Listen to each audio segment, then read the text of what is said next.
guaranteed. Visit arnoldclark.com.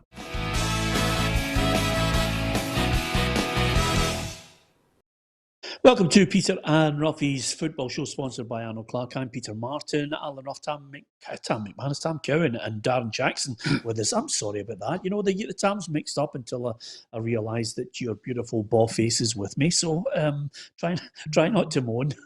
If my wife is tuned in, I have never been near a single lap dancing club in my life. Absolutely. Listen, good to have you guys with us. Of course, the key issue here is hit the follow button, share. If you're on your YouTube, then hit the subscribe on that as well. And we'd love to hear from you. We'll read out as many messages as possible. And also, I think I got accused yesterday of turning off the YouTube chat room. I'm not quite sure I was guilty of that. I'll check with my technical team and make sure your chat is on. There are some people who post things that are not what we want to read, but that's the nature of the game. We try and keep as many of the positive people talking about their club on the programme as possible and read out your messages. I'm going to start with something which is quite disturbing and again, quite sad. Roughie, your old teammate, Gordon McQueen, I think the family have released a statement regarding Gordon, and it's heartbreaking to say the least. In January, Gordon McQueen, our dad, was formally diagnosed with vascular dementia. Whilst we found it hard to come to terms with the changes in Dad, he has no regrets about his career and he's lived life to the full. He had unforgettable experiences with Scotland, Manchester United and Leeds United. Football has allowed him to travel the world and experience things he could only dream of. It goes on to say, Dad scored some important goals in his career and memorable headers, but used to stay back in training heading the ball. He does wonder if this has been a factor in his dementia as his symptoms appeared in the mid-60s. And over and above that, they say he is fully aware of his friends and family still, and his memories of all things football is indeed still sharp, which is very good to hear indeed. But the downside to this is his cognitive functions are not the same. And it goes on to say from the family, Gordon McQueen's family, that they know people will want to obviously chat to him, get interviews and the like, but it is just not possible. And that in itself, I think I speak for everyone, is absolutely heartbreaking. We know people will see a big difference in his health, so we wanted to be transparent. Really sad, Roughie. Yeah, it's been a torrid time for Gordon. Obviously, he fought off the throat cancer, which we all thought was going to get him in the end, but it never. The big man fought it and overcome it, and obviously this has happened to him and obviously his family. It's a horrible, horrible thing, and I've got an absolutely tremendous photograph in the house of him scoring with a header against England in at Wembley.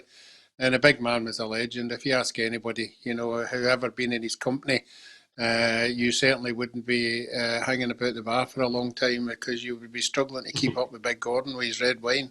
But I mean, honestly, obviously Joe Jordan was his best mate, but he just got on with everybody, and every club that he went to, he was just such an enthusiast, you know, about the game and everything, and a genuine big guy as well. Yeah, absolutely. You know, the abiding memories for me, Tam, as a kid, was Gordon McQueen in what I call the classic Leeds United tracksuit. It had the Admiral with the yellow stripes on the side. It had Leeds United on the back. And it looked as a kid to me as if it was a smiley face. That's my first image of him. My second memory is, as Roughie mentioned there, was the big header at Wembley for Scotland. And my third memory of him is scoring a wonderful goal in one of the most famous FA Cup finals of all time, 1979. Arsenal 3, Manchester United 2. Big Gordon scores I think it was the first goal for United, and then Sammy McIlroy get the second to get them back into the game. And they lost it obviously through Alan Sunderland. But those memories are just, Gordon McQueen as a kid is everything you thought a centre half should be. Yeah, absolutely. And what Roughie's just pointed out to me there, Peter, is that I always was under the impression that probably Archie Gemmell's goal against Holland at the '78 World Cup was the first great goal that I can fully recall. But Roughie's blown that out the water with Big Gordon's header against England, which was, what, a year earlier. So, aye, every kid remembers that. It was an absolutely brilliant moment. And he was such a lovely guy. I had the great privilege, Peter, to have had him on the telly with us and on the radio with us. And he was always just game for a laugh, you know. And, it was, I heard him on the radio just a few weeks ago. And as Ruffy said, he had come through the trials and tribulations of the throat cancer. And then this is just the absolute double whammy. It's a great shame, but I think the family would take great comfort. We read the quote there. I'm sure the family would take great comfort from the tributes from Scotland fans and from, you know, all the football fans down in England where he played his career. But sad news, but we can only wish him all the very best. Great memories of Big Gordon McQueen.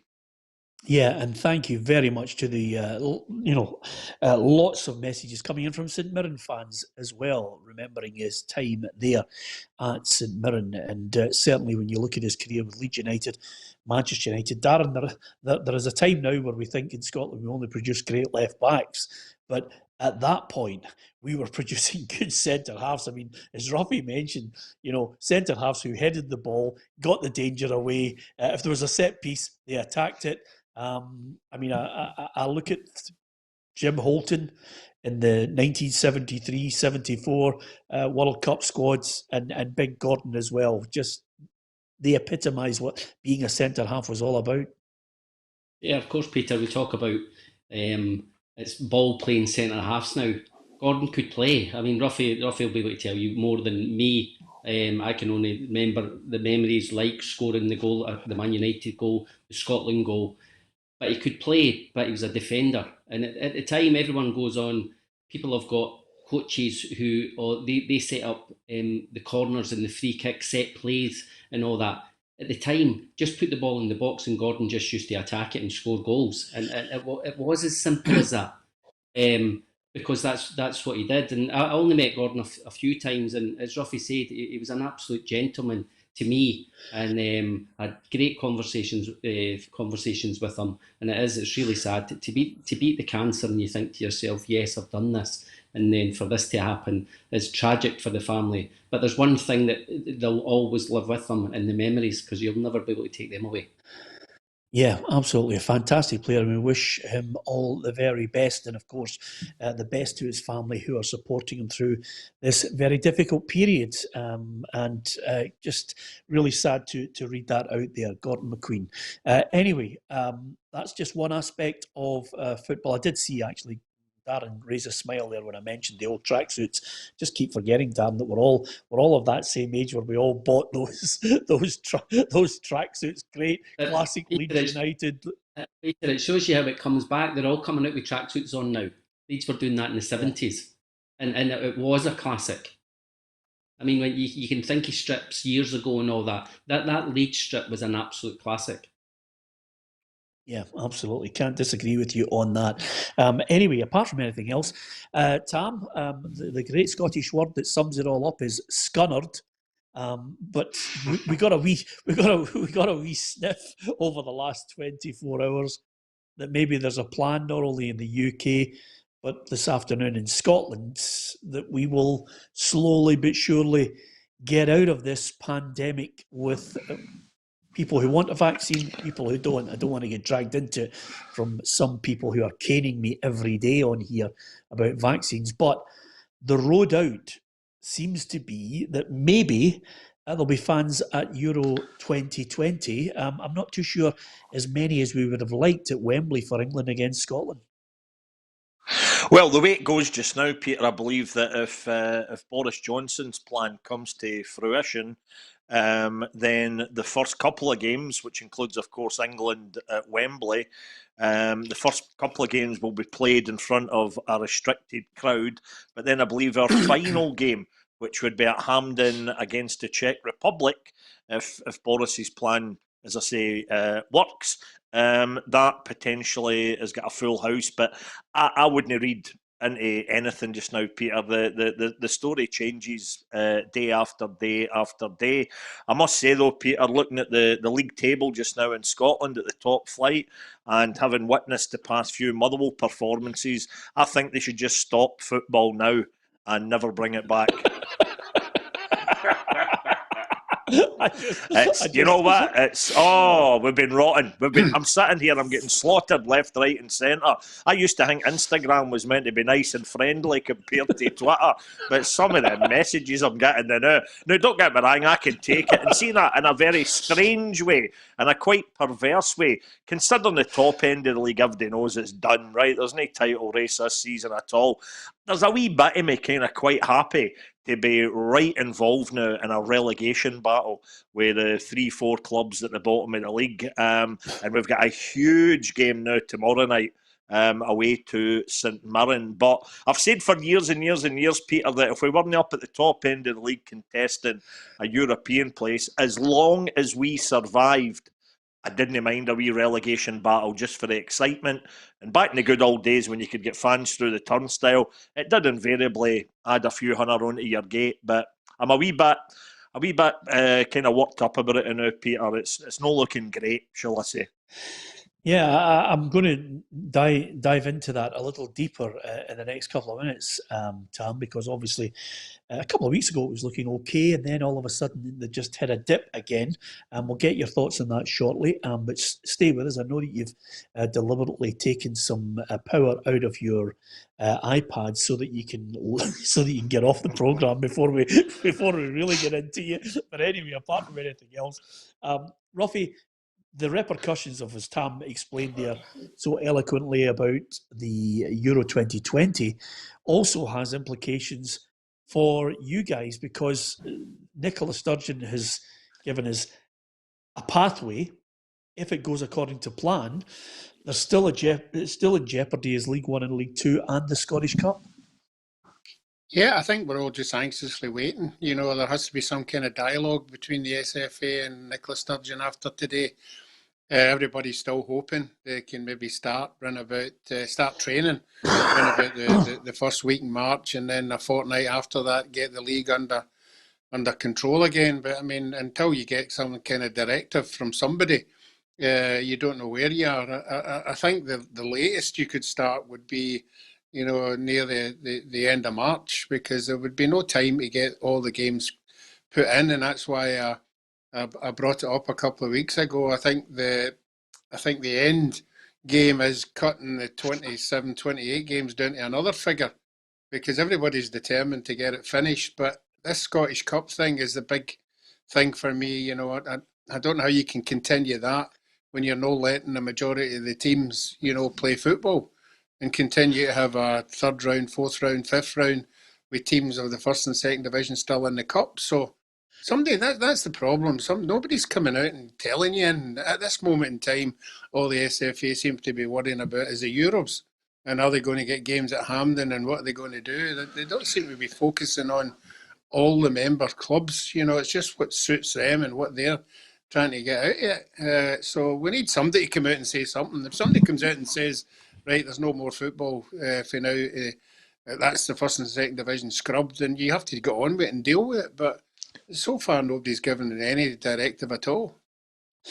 Yeah, I mean, the other point about this, which I think is worrying, is the fact, Tam, that League One and League Two's players still have to get up to some sort of fitness as well. I mean, I've been speaking to a few of them, and they're actually saying, you know, you're picking up niggling injuries. The pre-season's gone. It's just a case of if there was some kind of date of starting games again, everybody expects them to hit the ground running. That's a tall order for professional footballers, even if they're part-time. Exactly. I don't know how that's going to pan out at all, but I find the story of the Scottish Cup, Peter, absolutely fascinating, because, you know, as much as that could be easily dismissed and say that, you know, we might need to just abandon the Scottish Cup for this season, Rangers, of course, would be desperately looking at the Scottish Cup for the chance of the double, which in turn helps finances at the club through DVD sales. I'm pretty sure Celtic, Neil Lennon only last week was saying this season hasn't been as disastrous as a lot of people are making out. Clearly, in terms of the magical 10, it has been a disaster, but they've already bagged the quadruple treble last year there, Peter, towards the end of the year. And I'm sure that Celtic would try to, salvage something for this season by lighting the prospect of putting the Scottish Cup in the trophy cabinet. So they would be desperate for it to be played as well.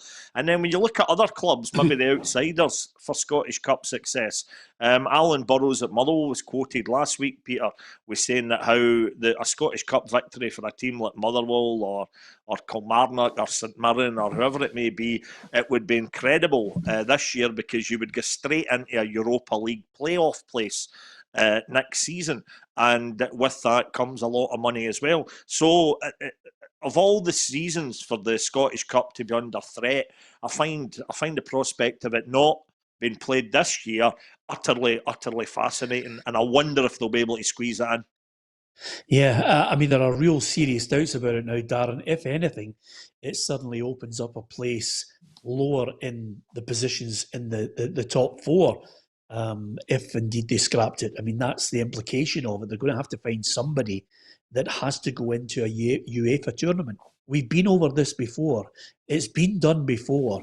It's all about how, UEFA's interests are protected along the way as well.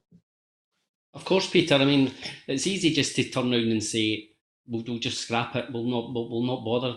But the implications are, as Tam said, and as you're saying about a UEFA place, it gives the teams that lower in the league a chance to try and get a UEFA place and all that. So it's easy to turn around, but I just think it's going to be hard with so many games to be played in a short space of time, unless they do what they did last year and it goes over to next year, the semi-finals and the finals. But I think it's going to be very hard to complete it, because what we're talking about, Roughie is saying we need to get the lower leagues, but we have to concentrate on getting the lower leagues started and getting them finished as well. So the Cup doesn't become a priority, but it is a priority in a lot of reasons. Yeah, Darren, I was just talking to Tam there about players. Even the League One and League Two players getting up to a level of fitness is going to be really difficult as well. Yeah, but I mean, Peter, God almighty, I mean, you saw some of the full-time clubs saying that the players weren't fit enough. So it must be hard for the part-time boys who are working all the time. They're only going to be able to do their own training, but they can't do that at gyms. They just need to go to a park themselves. And I don't care what you say, you could have the best attitude in the world, Peter. Trying to go to a park and really push yourself to your limits is very, very hard unless you go with a couple of boys and you're pushing each other along. So it will take, by the way, 3-4 weeks until they're back into feeling some kind of real sharpness. It's okay having a little bit of fitness, but that real sharpness that you need. So, yeah, I mean, we don't know when it's going to start, but it's going to be 4 or 5 weeks after that before they're really at match sharpness. Yeah. Are you resigned to the fact you're going to lose Declan Gallagher, Tam? I was looking at the potential for him to make a decision on his career. It could be the MLS. It might be down south in England, but he might even wait till after the Euros to see how he plays in them. Yeah, to be brutally honest, Peter, and you'll recall me saying this, Declan Gallagher was only a matter of weeks into his Motherwell career before I thought he would be off ski. I just think the guy looks a class act at centre-half. My prediction about him getting into the Scotland set-up was correct, and furthermore, my prediction about Declan Gallagher, once he gets into the Scotland set-up, not getting bumped back out of it, that came through as well. I think he is an excellent player. We've not seen much of him at Motherwell recently, of course, because of injury, although the cynics, and there's always cynics in football, they're well aware of that thing. I think if Declan Gallagher, if he plays one more game for Motherwell, there's some clause in his contract that would mean he's got to sign for us for the next 35 years or something. I'm not quite sure how it works, but it's something like that, But the bottom line is that, yeah, I always predicted he was going to get a move. So I'm really quite unselfishly, Peter, just hoping now that as far as Declan Gallagher on the pitch goes, I just hope that he's 100% fit for Scotland in the summer for the Euros. Yeah, and of course, you've got to play with what you've got at the moment. What's gone wrong, Tam? Because it is a huge game for you guys against St Mirren. It's massive. Yeah, I mean, if I knew what had gone wrong, Peter, then I would have maybe chucked my hat in the ring at the time Graham Alexander and others were doing it. But Graham Alexander got off to a decent start with a draw, of course, against Rangers, who who have been an incredible team this season in the league. So that was a fantastic result. But in recent weeks, as we say, an absolute thumping at home to Hamilton Accies last week, and then again by St Johnstone at the weekend there, with that damning statistic, Peter, that in the first half at Fir Park against St Johnstone, there was only one Motherwell player get a touch of the ball inside the Saints penalty box. And I don't think I've ever witnessed that, even when Motherwell been in the doldrums years ago. And we always still had players putting a bit of pressure on the opponent. So I don't know what's happened. You could, of course, the caveat there, Peter, is that, I've heard all sorts of numbers. We were missing 7 players, we were missing 12 players. One report even said Motherwell had 19 players out of the squad who would have been unavailable, whether with illness, injury or suspension. So it's always worth chucking that in. But as I said on air in radio at the weekend, after that game, that was easily the worst Motherwell performance that I can ever recall. We were hopeless, and there's a lot of fans now fearing how the rest of the season's going to pan out. I mean, that's as passionate as I've heard you about Motherwell, certainly in a negative sense anyway, although fairly realistic in the assessment, Roughie, that Motherwell could be involved in this. And I've heard similar stories from Kilmarnock. They're wondering where the next win's going to come from. Yeah, well, I'm sure we don't need to remind Tam that it's not that long ago that they were having the battle with Rangers and came out at the right end. And I was interested in him saying he doesn't mind being down there in a relegation battle. It's good fun.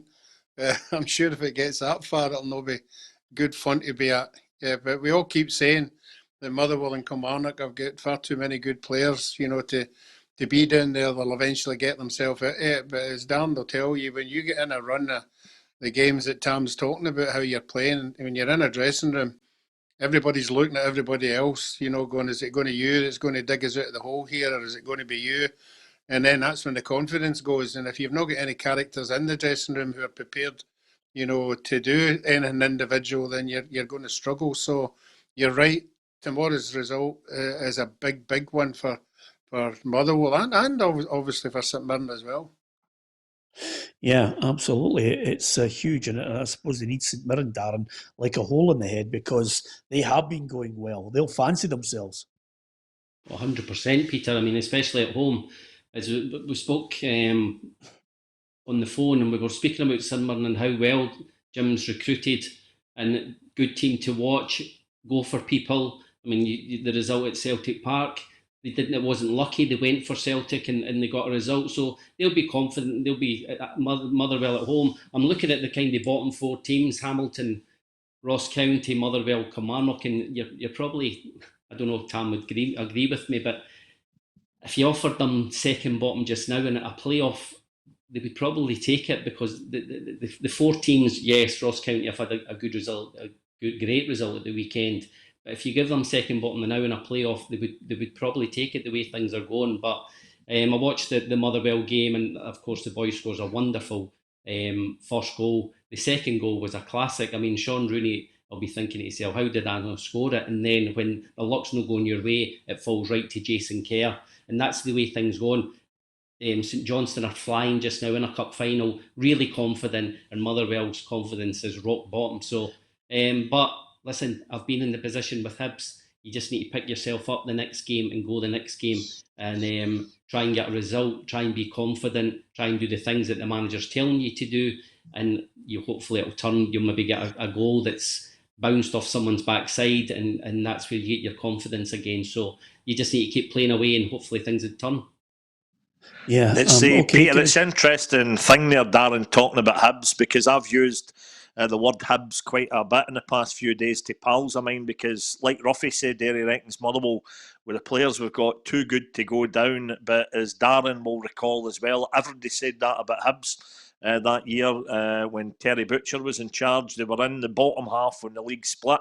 Even then, they still looked pretty comfortable, but they suddenly went into this incredible free-fall game after game after game until they went into that fateful playoff with Hamilton Accies, having won the first leg comfortably at Hamilton, and then with the last kick of the ball at Easter Road, Hibs were sent down a division, and they had some smashing players in that team. So I keep trying to impress that upon pals of mine, and and even when I hear ex-Motherwell players maybe in the papers and on the radio reckoning that we're too good to go down, you think, just look back at Hibs. They need to just roll the sleeves up and work hard, really hard. And I'll tell you what, one other quick point, Peter. Darren mentioned St Johnstone. Fair play to them, as much as it seemed that Livingston couldn't put a foot wrong in recent weeks. An incredible run under David Martindale. Watch St Johnstone in that cup final on Sunday. I thought they were excellent at Fir Park, and my money would be on them just now. Yeah, I'm not surprised you said that, Tam. I'm actually going to sway towards them in the cup final as well. But before I get to that, Darren, you're going to say something. Tam's talking about too good to go down. Tam, when I was at Hibs my last season, we ended up in the playoffs, and you think we had Keith Wright, Pat McGinley, Kevin McAllister, we had Chick Chanley, we had Gordon Hunter, Mickey Weir, Willie Muller, do you know what I mean? Graham Mitchell, Jim Leighton in goals. But as you said, Darren, you were in there as well. No, but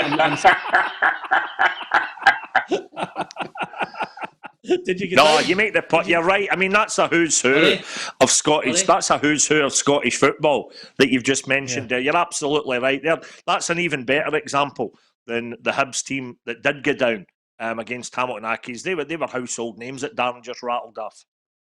Yeah. Did you go down, Darren?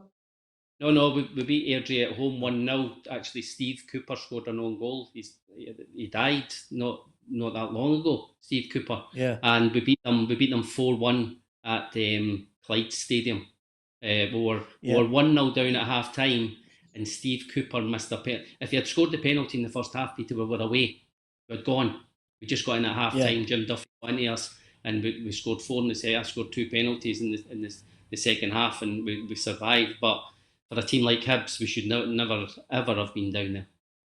Yeah, St Mirren against Motherwell. I'm going to go St Mirren.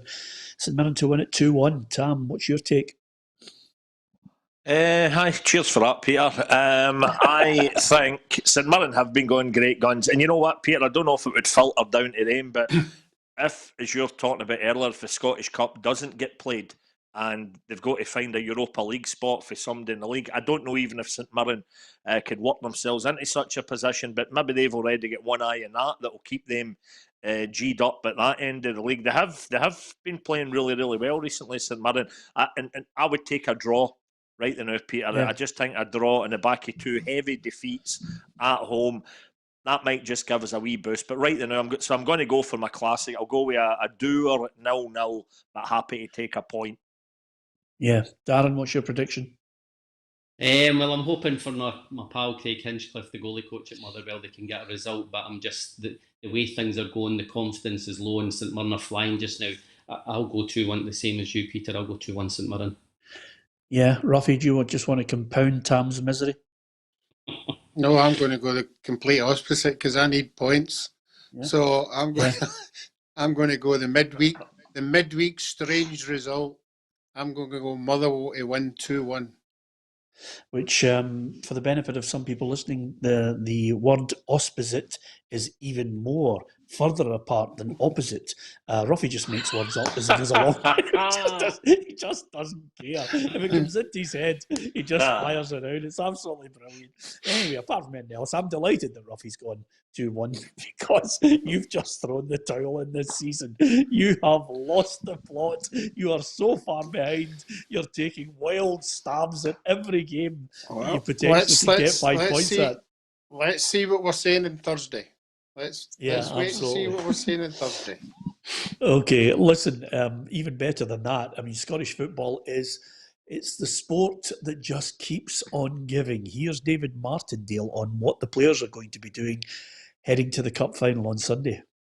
Most of the squad, the majority of squads, within half an hour of the Dakota, and we just felt it would be a wee bit detrimental going out your house on a Saturday night and staying in a bedroom on your own, waking up on your own and then going having pre-match as a squad, opposed to going home and spending time with your family and waking up in the morning and maybe the kids are talking about the cup final, your wife's giving you a cuddle, a kiss, talking about the cup final. So we found it to be more beneficial, I think, if we just stuck to the routine that we've been sticking to previously. So we'll come to the stadium, we'll get our pre-match meal at the stadium and we'll all head through to Hampden in our cars. Well, there you are. There's a wee twist, Yeah. Roughie. I wake up in a bedroom on my own every morning, so it doesn't really affect me. Yeah, well, it affects Roughie because now that the players will be with their wives, that curtails his movement on Sunday. so Roughie, did a wee cuddle and a kiss help you in the League Cup final in 1971? Yeah, I don't think we stayed anywhere the night before the game. I always struggled when I went away with Scotland or whoever, sleeping in a strange bed, you know, just very, very restless. that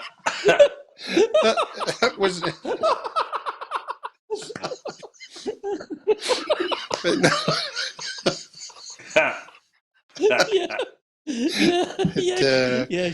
Sure, Roughie, sure. But no, Darren like said, the night before a game, you're always thinking about what's going to happen the next day. So you're better than somebody's company that you know can deal with.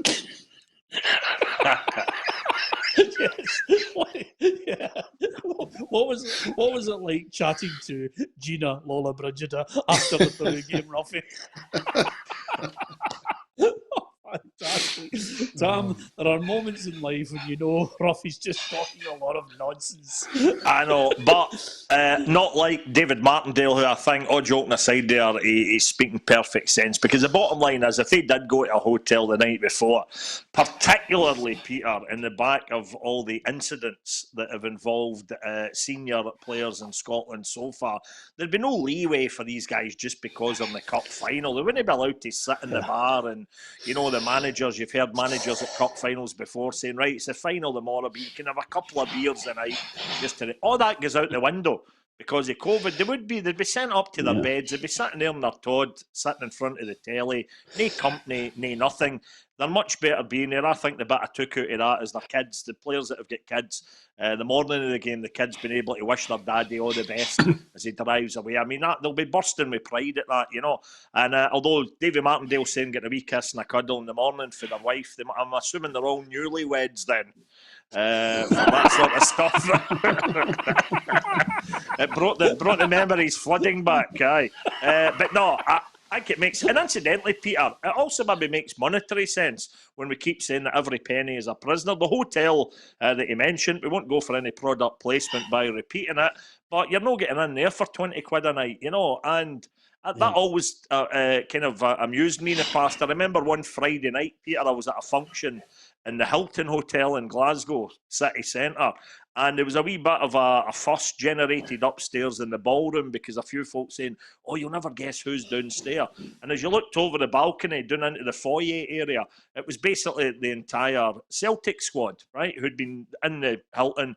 They were staying overnight on the Friday for the game on the Saturday. And it was only then I remember looking down and seeing them all were there at the time.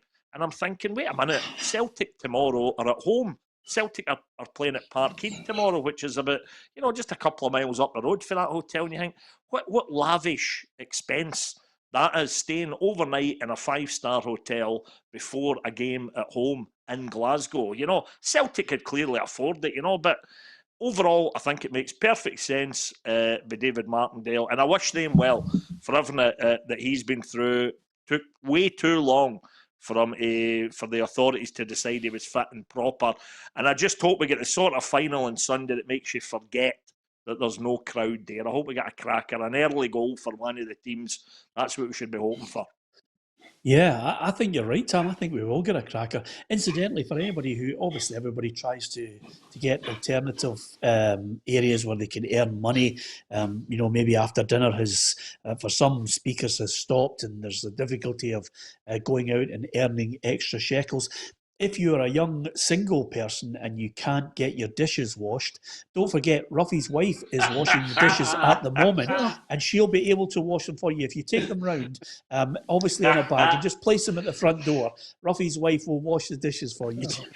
I have to clear that up. It's my Slovakian cleaner that's washing up the dishes. Oh, I am so glad. And he's not kidding, by the way. I mean, he's got a cleaner. It's just magnificent. It's fantastic, Roughie. Well done.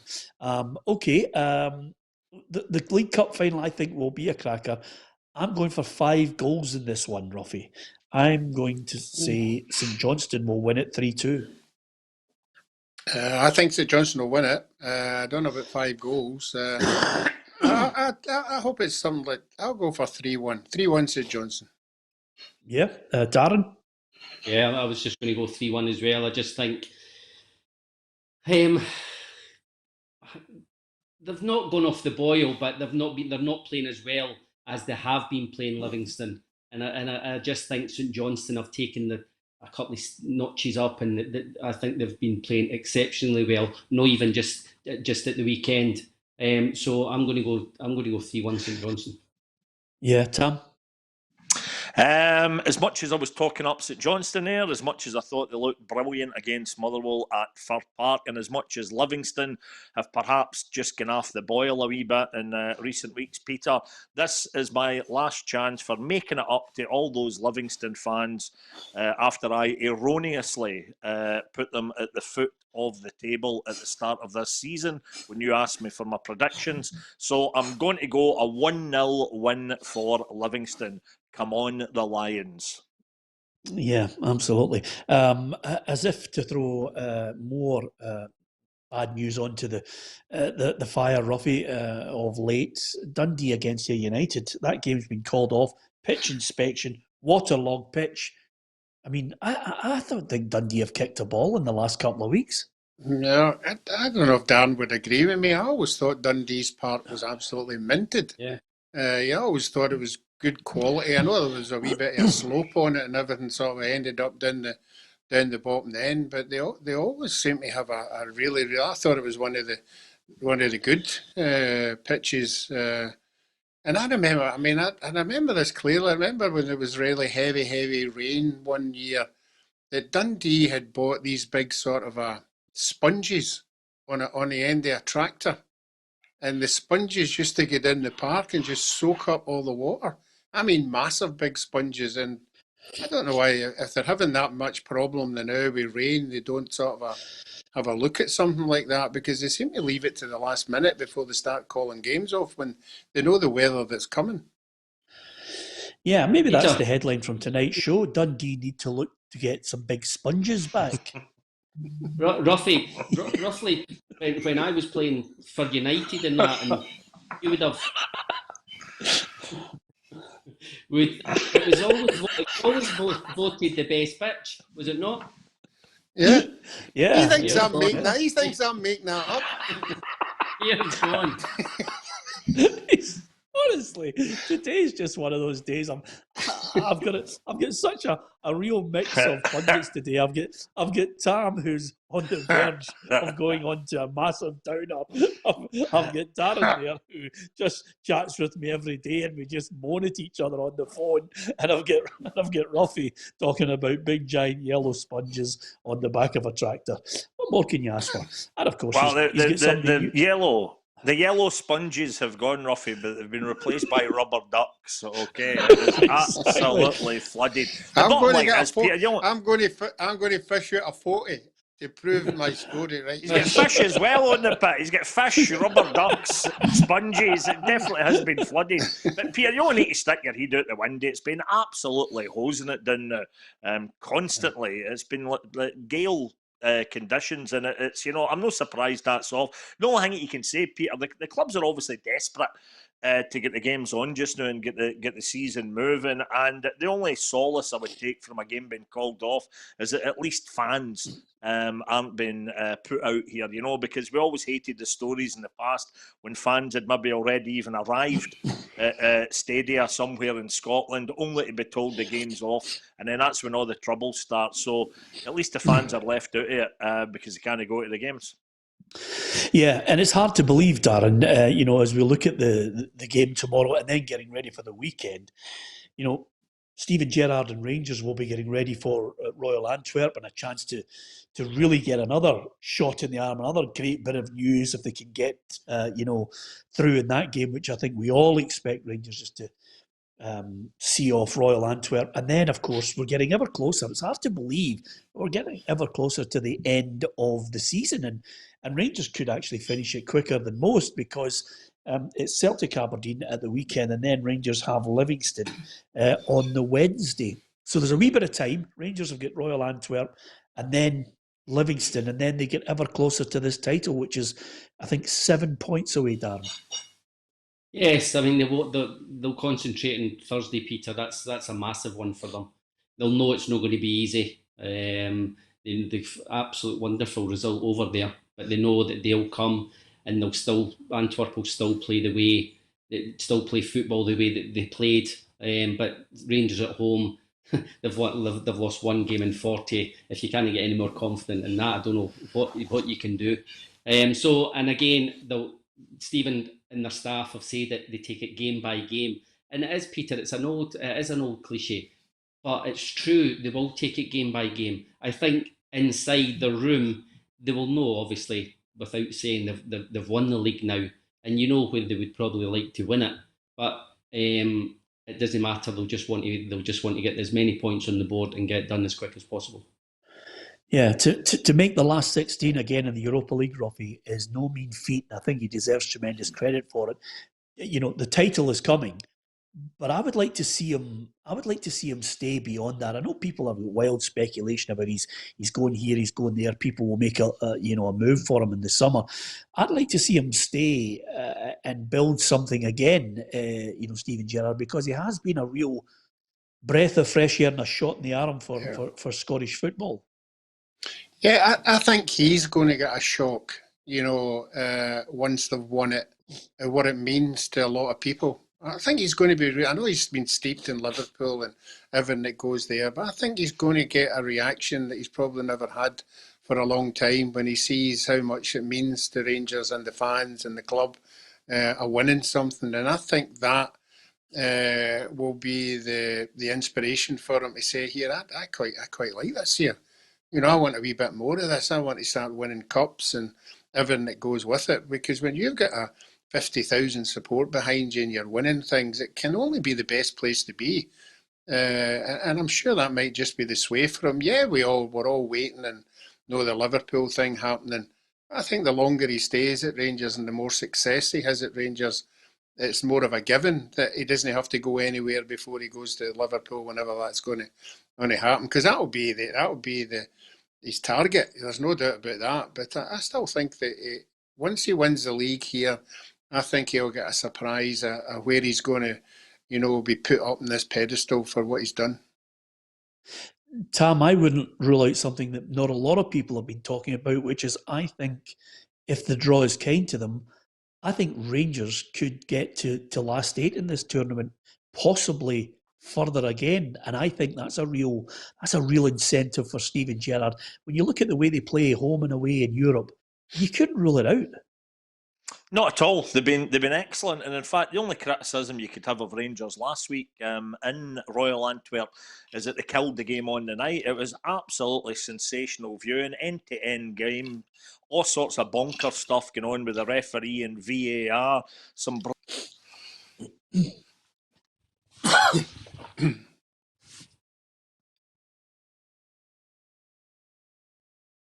Yeah, I think Tam was talking about VAR there. We'll get back to him on that point, because a good point on the Rangers situation and how far they can go. There's a lot of people talking about it. Niall thinks 2-0 to the Rangers. Some people think Rangers can go all the way as far as the Europa League is concerned. It's open to debate. Tam, Sorry, Peter. What was it? I was getting so excited about that game that I watched last Thursday that I think my laptop just exploded. But all I was saying was that that was the only downside for me to that game, that it's finished. as far as I'm concerned, that Antwerp would need to win by 2 goals at Ibrox. Darren was just talking about Rangers' incredible home record. You can't see that happening. If I was a Rangers fan, I'd want one of 2 things now. What English teams are still left in the competition, Peter? Well, you got Manchester United, who are Leicester. still in there. Leicester. It's a good one. Leicester and Brendan and Steven matching up. Absolutely. Well, I would look either, these teams are no mugs that you mentioned. I think if you're talking about Steven Gerrard ending up in English football, maybe a wee tester against one of the English teams would be tasty, I'm sure. Even though they can only spectate at home, I'm sure the Rangers fans would take that. But I think a wee luck of the draw, and they could easily get through to the semi-finals. Absolutely. Yeah. Okay. There's Champions League football to look forward to tonight as well. Chelsea looking forward to it. They're taking on Atletico Madrid. It's Lazio Bayern Munich. Then on the Wednesday, Atalanta against Real Madrid and Mönchengladbach against Manchester City. Of course, Thomas Tuchel has had an impressive start to his career at Chelsea, and the big games for him are coming thick and fast. This is for sure a test, and this is for sure a big test, sportive, physically and mentally. This is a very experienced group. This is a very experienced club on this level. This is a very experienced and tough coach to play against.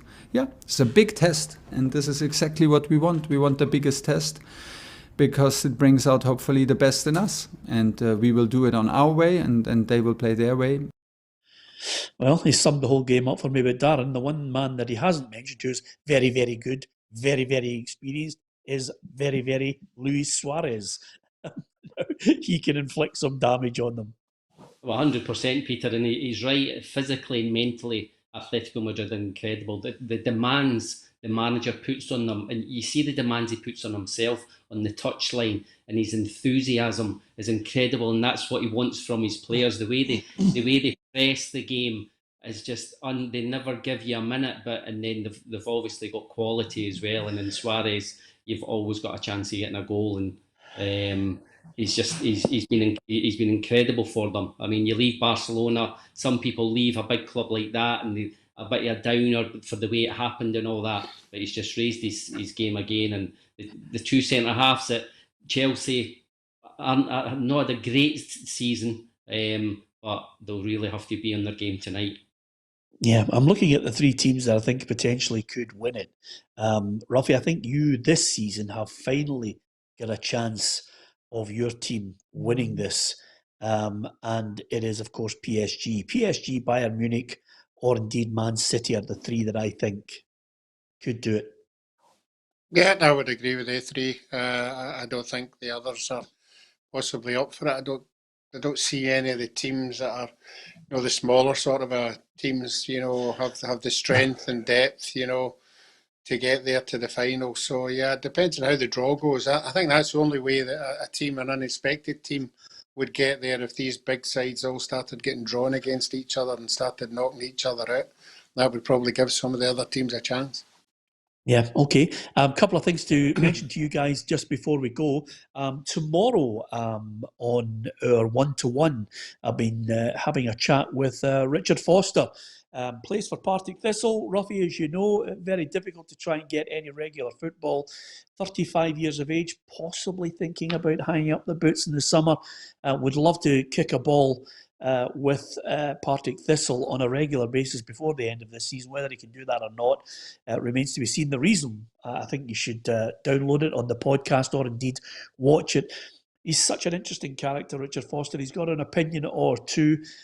He talks about his wife. He talks about online abuse. Talks about Partick Thistle. Of course, he was part of the last Rangers team to actually win the Premier League back in 2010-2011 season. He's had a chat about that, and he tells us some interesting stories, and of course mentions Steven Gerrard and his value to Scottish football. It's released tomorrow. Well worth downloading the 1-to-1 with Richard Foster, and of course some good chat about his wife as well, Amy, and her musical career.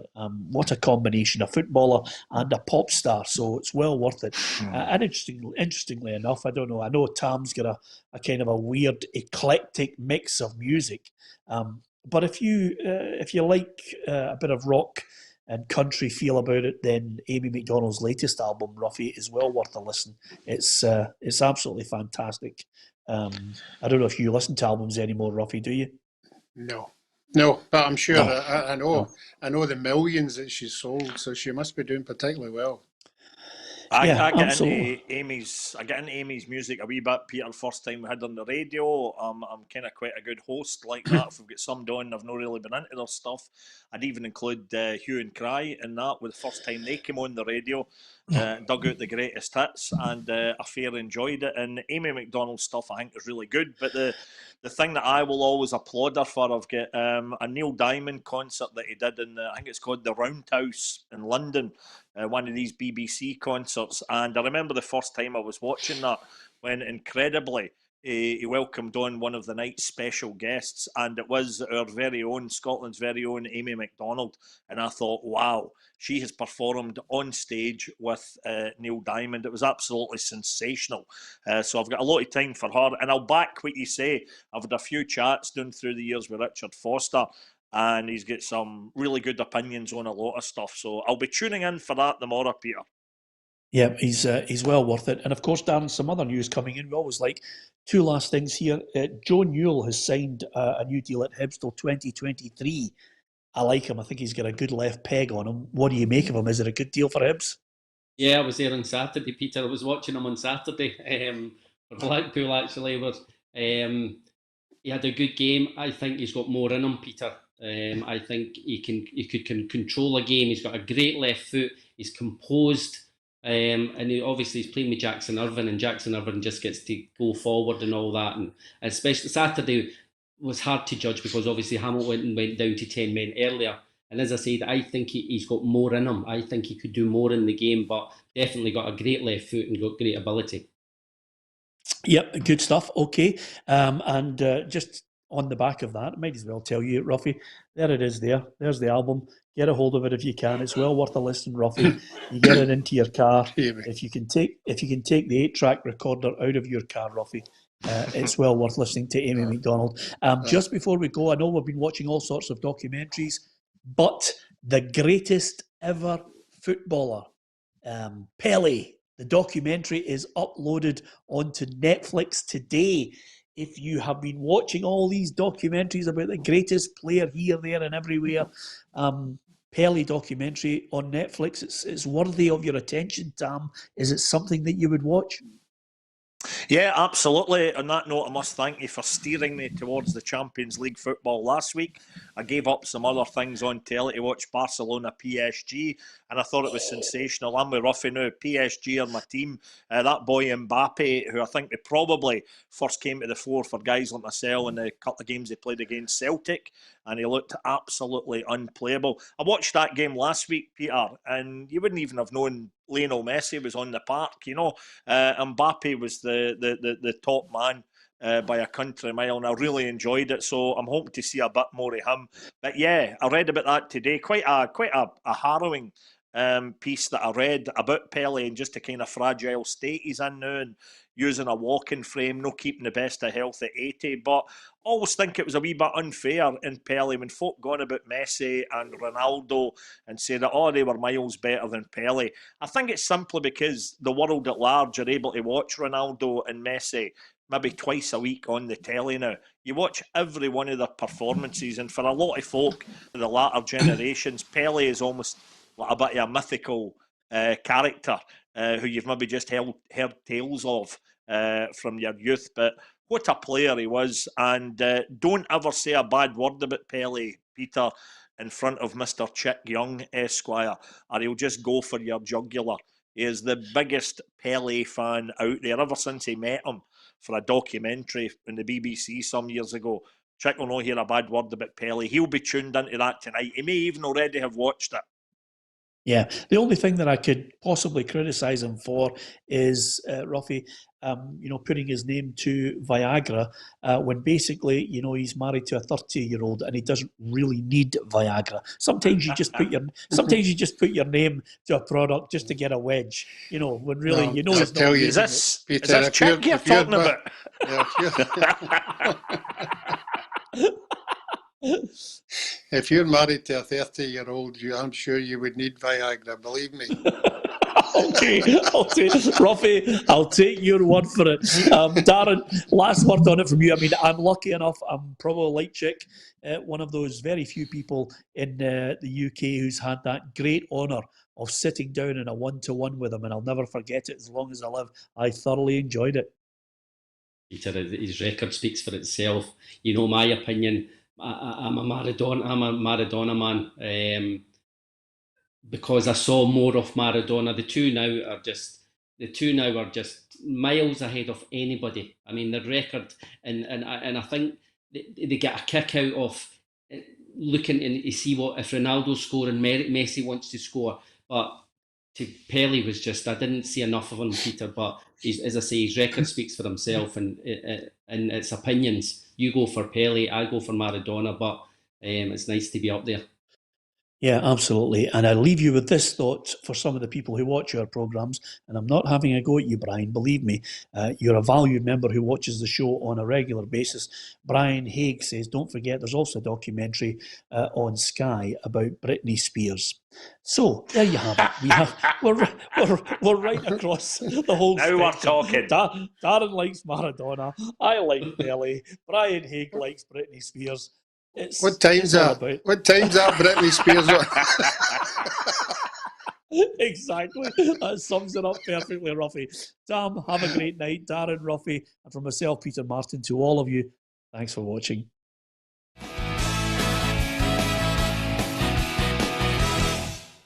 Expect the best used car deal